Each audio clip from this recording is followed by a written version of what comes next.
امت کے تربیت امت کے لیے تھا، یہ تو اور بڑی جسارت تم نے کر دی۔ یہ جوابات دیے مرزا جرمی نے۔ اور اس کے بعد یہ کہتا ہے کہ صحیح بخاری کے والے سے اب یہ اپنے بزرگوں بابوں کو بچانے کے لیے کہتے ہیں کہ صحیح بخاری کے اندر بھی نبی صلی اللہ علیہ وآلہ وسلم کی گستاخی ہے۔ میں نے کب کہا ہے؟ میں نے تو تمہیں الزام دیا ہے، یہ تم نے کہا ہے کہ 6982 نمبر روایت کے اندر جو واقعہ مذکور ہے کہ نبی صلی اللہ علیہ وآلہ وسلم نے خودکشی کرنے کا ارادہ کیا، تم نے یہ کہا کہ یہ رسول اللہ کی گستاخی ہے، یہ تم نے مرزا جرمی کہا تھا۔ علی بھائی اگلا سوال ہے کہ صحیح بخاری میں جو آیا ہے کہ نبی صلی اللہ علیہ وآلہ وسلم نے کئی مرتبہ خودکشی کی کوشش کی، کیا ایسی بات پیغمبر اسلام کے شایان شان صحیح معلوم ہوتی ہے؟ کیا ایسی روایت بیان کرنا صراحتاً گستاخی نہیں ہے؟ کیا آپ بھی علی بھائی ایسے آپ جیسے علماء بھی جو ہے وہ عقل مند لوگ صحیح بخاری کا دفاع کریں گے؟ میں عالم نہیں سر، میں طالب علم ہوں، مہربانی کرو اتنا بڑا ٹائٹل نہ میرے ساتھ لگائے، ویسے یہ ٹائٹل جتنا جو ہے وہ خوشنما ہے وہ آپ کو پتہ ہے۔ بات یہ کہ واقعتاً یہ یعنی گستاخانہ چیز ہے، پیغمبر کے بارے میں یہ امیجن نہیں کیا جا سکتا کہ وہ خودکشی کی کوشش کریں گے۔ تو پھر میں نے تمہیں الزام دیا تھا کہ جو کتاب تم ٹیبل پہ رکھ کے بیٹھے ہوئے ہو اس کتاب کے بارے میں تم یہ کہہ رہے ہو کہ اس میں اللہ کے رسول کی گستاخی ہے، اور تم یہ کہتے ہو کہ جس میں رسول اللہ کی گستاخی ہے اس کتاب کو جلا دینا چاہیے، آگ لگا دینی چاہیے، چرستے میں رکھ کے اس کو آگ لگا دی جائے، تو وہ تو کتاب تم نے ٹیبل پہ رکھی ہوئی ہے۔ اور مشکات المصابیح تمہارے سامنے پڑی ہے، اس کے اندر من تعزّ بعزاء الجاہلیت فاعدوا بعن ابی ولا تکنوا، جو جاہلیت کے نسب پہ فخر کرے اسے کہو کہ اپنے باپ کا اللہ تراسل کاٹ کے منہ میں رکھ لے، کنایہ نہ کرے۔ یہ مشکات المصابیح کے اندر روایت ہے، اور اس کو بھی تم رسول اللہ کی توہین اور گستاخی قرار دے چکے ہو، ٹیبل پہ تم نے کتاب رکھی ہوئی ہے۔ تمہاری پسندیدہ محبوبہ ایپ اسلام 360 اس میں سلسلہ حدیث صحیح البانی والی، اس کے اندر البانی نے اس حدیث کو صحیح قرار دیا ہوا، جو مشکات المصابیح کے اندر ہے، سلسلہ تو حدیث صحیح کے اندر البانی نے اس کو صحیح قرار دیا ہوا،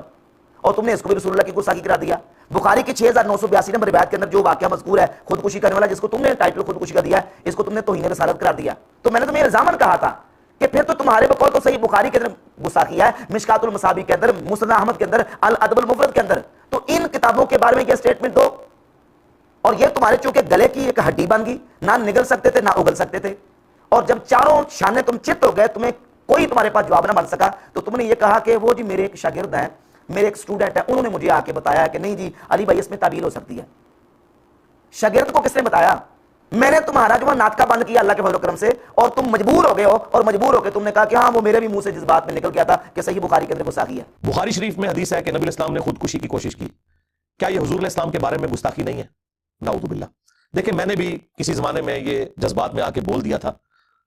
کہ یہ گستاخانہ بات ہے، یعنی کسی چیز کے توہین گستاخی ہونے کا فیصلہ مرزا جرمی اپنے جذبات سے کر رہے ہیں۔ جس بندے کی یہ حالت ہے کہ صحیح بخاری جو حدیث کی موت پر ترین کتاب ہے، اس کے بارے میں فیصلہ جذبات کے اندر یہ دے رہا ہے کہ اس میں رسول اللہ کی گستاخی ہے، پھر کہتا ہے وہ میں نے یہ بھی تو ساتھ کہا تھا نا کہ اس میں زوری کے بلاغات میں سے ہے، سند بیان نہیں کی، اس سند نہ بھی بیان کی ہو۔ سوال یہ ہے کہ جب رسول اللہ کی توہین اور گستاخی ہو گئی تو امام بخاری نے اپنی جو کتاب ہے الجامع صحیح اس کے اندر اس واقعے کو ذکر کیا ہے، گستاخی سمجھ کے کیا ہے کہ گستاخی سمجھ کے نہیں کیا؟ اگر یہ گستاخی تھا امام بخاری کے نزدیک تو کہیں فٹ نوٹ پہ لکھا ہے کہ یہ اللہ کے رسول کی گستاخی ہے، یہ توہین پہ مبنی ہے؟ نہیں لکھا۔ اپنی الجامع صحیح کے اندر واقعہ لا رہے ہیں امام بخاری، تو اس کا مطلب یہ کہ امام بخاری اس کو صحیح سمجھ کے لا رہے ہیں۔ جس کو امام بخاری صحیح سمجھ کے لا رہے ہیں اس کو تمہیں نے گستاخی کہا، اور پھر بعد میں کہا کہ وہ جذبات پہ میرے منہ سے نکل گیا تھا۔ تو میں نے گستاخی نہیں کہا، مرزا جرمی نے خود گستاخی کہا تھا، اور پھر بعد میں رجوع کرنا پڑا، اور رجوع اللہ کے فضل و کرم سے میری وجہ سے کرنا پڑا۔ یہ بہانے مارتا کہ میرے وہ شاگرد نے بتایا، اور پھر رجوع کس طریقے سے کیا ہے، جس انداز سے رجوع کیا، اندھا کانا رجوع، وہ رجوع اس طرح کیا جو قرآن پاک میں واقعہ رپورٹ ہوا یوسف علیہ السلام کا، وَلَقَدْ هَمَّتْ بِهِ وَهَمَّ بِهَا لَوْلَا أَن رَأَىٰ بُرْهَانَ رَبِّهِ، کہ اگر یوسف علیہ السلام اپنے رب کی برہان نہ دیکھتے تو وہ عورت کا قصد کرتے۔ چونکہ دیکھیں جی یوسف علیہ السلام کے بارے میں بھی آ گیا کہ یوسف علیہ السلام بھی قصد کر لیتے،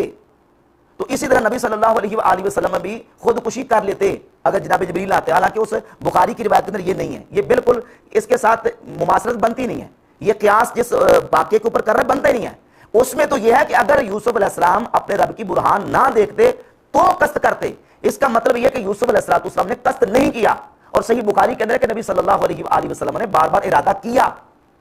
یوسف علیہ السلام نے قصد نہیں کیا، اور بخاری کے اندر کہ نبی علیہ السلام نے اپنے آپ کو پہاڑ سے گرانے کا ارادہ کیا۔ دونوں واقعات کے اندر فرق ہے۔